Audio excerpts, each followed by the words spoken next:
Graça e preciosa paz de Cristo repouse sobre a sua vida, te dando ânimo, fortalecimento, te dando sabedoria e paz. Lembrando que Deus sem nós é Deus e nós sem Deus não somos nada. É por isso que Paulo declara que ele podia todas as coisas naquele que o fortalecia, que é o mesmo ontem, hoje e eternamente, Jesus Cristo. E também podemos. E ali Paulo declara que esse poder não quer dizer apenas coisas materiais. Eu posso todas as coisas, então eu posso conquistar a minha casa, o meu carro, eu posso viajar, eu posso ter um aumento de salário, eu posso ir e vir, fazer e acontecer. Não quer dizer isso. Lá Paulo declara que tendo muito, tendo pouco, passando necessidade ou tendo fartura, escassez, na bonança ou na dificuldade, não importa. Esse poder vai muito além de coisas materiais. Esse poder quer dizer presença. Quer dizer, eu posso sim estar também alegre. Eu posso sim estar de pé mesmo na luta. Eu posso sorrir quando eu tenho motivos para chorar. Eu posso ser forte até mesmo na fraqueza. Eu posso, porque quem me fortalece é Ele. Jesus pagou um alto preço na cruz, preço de sangue inocente, puro. Ele que merecia a coroa de glórias foi coroado com uma coroa de espinhos que perfuraram e sangraram, que torturaram a sua pele. Em nossa condição humana, pequena, desfavorável em relação a Deus. Ele morreu para que tivéssemos vida. Ele foi moído em nossas transgressões. O castigo que nos traz a paz estava sobre ele, pelas pisaduras dele. Nós fomos sarados. Através daquela dor, daquele martírio, de toda aquela maldição vinda sobre ele. O peso do pecado. Pensando em mim, pensando em ti, pensando em nós. Jesus pagou um alto preço, preço de cruz.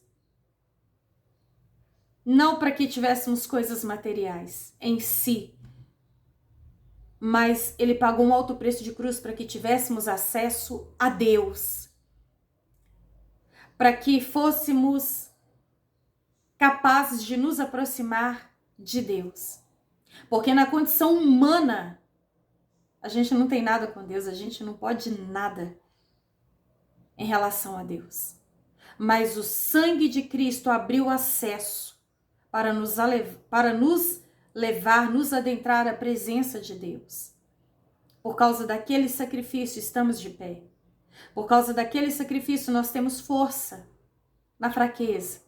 Por causa daquele sacrifício, quando tudo vai mal, o sangue de Cristo nos leva para mais perto de Deus e transforma até mesmo a maldição em bênção em nosso favor. O sangue de Cristo comprou o perdão para os nossos pecados. Ele nos justifica. Ele pagou esse alto preço para que nele tivéssemos a paz que o mundo não dá. Tivéssemos a cura que a medicina não oferece. Para que tivéssemos o perdão que o mundo não dá. Para que tivéssemos um coração como um dele. Um coração capaz de enxergar o outro como a si mesmo. De chorar com o outro. Alegrar com o outro. De também ajudar o outro. Estender a mão. Porque há pessoas que só pensam em si. Nos próprios planos, projetos, sonhos, dificuldades, dores, aflições. E a palavra declara que existem pessoas ao redor do mundo passando pelas mesmas aflições que nós e muitas coisas muito piores. Situações degradantes, miseráveis, deploráveis.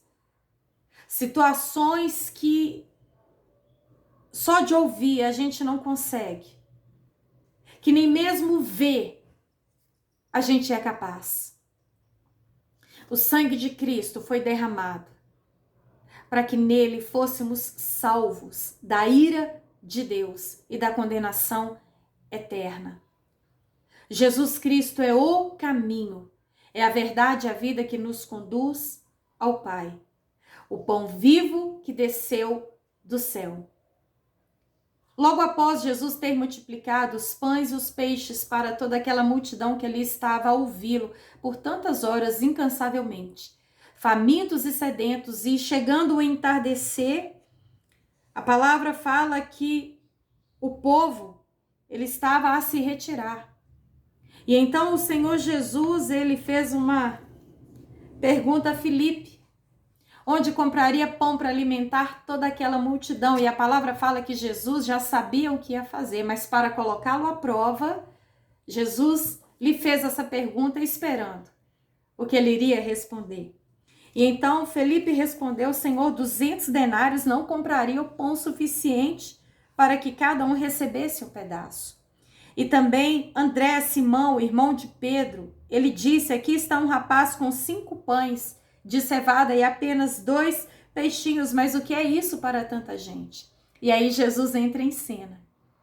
Quando a gente não tem resposta, quando a gente não enxerga a saída, quando o que a gente tem é insuficiente, humanamente falando, ele entra com o poder de Deus e multiplica o pouco. E do nada gera o tudo. Ele é Deus. E então o Senhor multiplicou os pães e peixes, todos comeram, se fartaram. E o Senhor Jesus saiu daquela localidade e foi para outra, e a multidão foi atrás dele. Só que quando a multidão chegou até lá e logo lhe perguntaram: mestre, quando o Senhor chegou até aqui? Porque o povo já estava atrás dele, porque viu ele multiplicando os pães e peixes. E Jesus então lhes respondeu: a verdade é que vocês estão me procurando não porque viram os sinais milagrosos, mas pela comida, pelos pães que vocês comeram e ficaram satisfeitos. O povo não estava atrás de Jesus porque ele era o Messias, o reconheceram como Cristo vindo de Deus, não. Estavam atrás dele porque ele tinha fartado a barriga deles de pães e peixes. E então o Senhor Jesus segue dizendo: não trabalhem pela comida que se estraga, mas pela comida que permanece para a vida eterna, a qual o Filho do Homem lhes dará. Deus, o Pai, colocou nele o selo de aprovação. E também o Senhor Jesus segue dizendo: eu lhes digo a verdade, não foi Moisés quem lhes deu o pão do céu, mas é o meu Pai quem lhes dá o verdadeiro pão do céu. Porque o pão de Deus é aquele que desceu do céu e dá vida ao mundo. E eles declararam: Senhor, dá-nos sempre deste pão. E Jesus declarou: eu sou o pão da vida. Aquele que vem a mim nunca terá fome. Aquele que crê em mim nunca terá sede. O povo ainda estava pensando no pão que a gente acha na padaria. Aquele pãozinho quentinho que você passa margarina e derrete. Um pão de queijo, um pão de forma, um pão sovado, um pão com creme, uma bisnaga. Gente, pão é bom demais. É muito gostoso, é uma bênção de Deus. A própria oração do Pai Nosso nos ensina a pedir: o pão nosso de cada dia nos dai hoje. Mas esse pão é muito melhor. Esse pão não é aquele que você come agora e daqui a 3 horas você já está faminto por outro pão. Não. Esse pão é aquele que sacia mais do que a carne, sacia a alma, sacia o espírito e nos deixa fartos. Eu lhes asseguro que aquele que crê tem a vida eterna. Eu sou o pão da vida. Os seus antepassados comeram o maná e morreram. Todavia, aqui está o pão que desce do céu, para que não morra quem dele comer. Eu sou o pão vivo que desceu do céu. Se alguém comer deste pão, viverá para sempre. Este pão é a minha carne, que eu darei pelo mundo. Este é o pão que desceu dos céus. Os antepassados de vocês comeram o maná e morreram. Mas aquele que se alimenta deste pão viverá para sempre. E diante desse discurso, a maioria perna para quem tem pé no caminho. E os poucos que ficaram, Jesus então lhes dirigiu uma pergunta: e vocês? Não irão com eles? Não irão acompanhá-los? E Pedro entra com uma pergunta sobrenatural, com uma resposta, melhor dizendo, sobrenatural, que também foi uma pergunta. Foi uma resposta e uma pergunta. Pedro então disse ao Senhor: Mestre, para quem nós iremos? Para quem? Se só tu tens as palavras de vida eterna. Para onde eles iriam? A quem eles buscariam? A quem eles recorreriam? Se só Jesus, só Ele tem as palavras de vida eterna. Que outra fonte neste mundo tão mau jorraria uma água tão limpa como essa água viva que é Cristo Jesus? Que outro pão alimentaria tanto quanto Ele? Quantas pessoas estão comendo o melhor dessa terra? E são pessoas tristes, oprimidas, depressivas, infelizes e têm do bom e do melhor. Roupas, perfumes, calçados caríssimos, carros na garagem. Pessoas que têm uma boa aparência, têm uma boa saída na sociedade, mas não sabem falar com Deus. Pessoa que sabe, entrar em qualquer lugar com a lábia que tem, mas não sabe falar com o Criador. Pessoas que têm aquele jeitinho, têm aquele 7-1, mas se precisar falar com Deus, fica em silêncio. Pedro reconheceu: para onde que a gente vai se só o Senhor tem a palavra de vida eterna? Pior do que a fome e sede da comida e do líquido que alimenta o nosso corpo físico é a fome e sede da presença de Deus, da palavra de Deus. No livro de Amós, capítulo 8, a partir do versículo 11, o profeta, cheio do Espírito Santo, faz uma declaração terrível.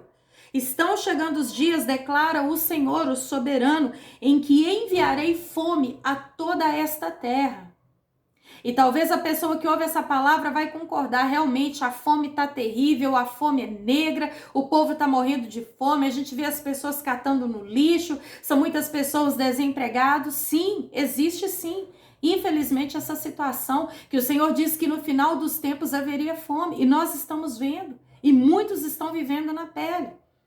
Mas aqui declara que essa fome que o Senhor há de enviar sobre toda a terra não é fome de comida e nem sede de água, mas fome e sede de ouvir as palavras do Senhor. Fome e sede de palavra. É a pior fome e sede que existe. É essa ausência da presença de Deus, é essa falta da graça de Deus, da misericórdia de Deus, do poder de Deus, do Espírito de Deus. Essa presença que nos acalma em meio às guerras, essa presença que nos fortalece em tempos de fraqueza, essa presença que nos ilumina quando não enxergamos saída. É essa presença que nos guia, que nos conduz. De fato, essa presença é tudo que nós temos de mais precioso. Porque o que adianta o homem ganhar o mundo inteiro e perder a sua alma? O que eu entendo com isso? Ele vai ganhar o mundo físico, mas pela falta da presença vai perder a vida eterna. Imagina você viver uma luta de dores, angústias e aflições aqui e ainda passar toda uma eternidade sem Deus. Onde haverá choro, dor, ranger de dentes, onde o fogo não se apaga, onde o bicho não morre, o verme não morre, segundo a palavra de Deus. Tortura, dor, angústia, separação eterna da presença de Deus. O que nos traz o refrigério ainda aqui é a presença de Deus. Então busque esse pão, busque essa presença e seja farto, seja renovado, em nome de Jesus, o pão vivo que desceu do céu. Amém?